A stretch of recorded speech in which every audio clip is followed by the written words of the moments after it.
A takedown bow is a bow assembled out of a riser and two limbs to make a working bow and strung.The. The primary advantage of the takedown design is that it can be transported in a much shorter case when disassembled. The secondary advantage is that an archer can change bow configuration by changing limbs. The riser is the center where the archer holds the bow. The limbs attach to the riser. The limbs are the parts of a bow that bend when the string is drawn.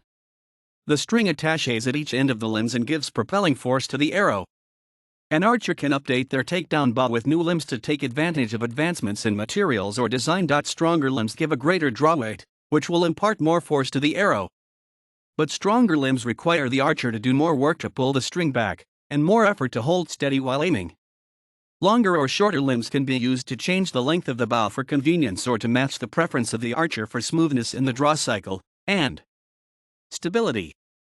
Almost all bows used for Olympic archery are takedown recurve bows. References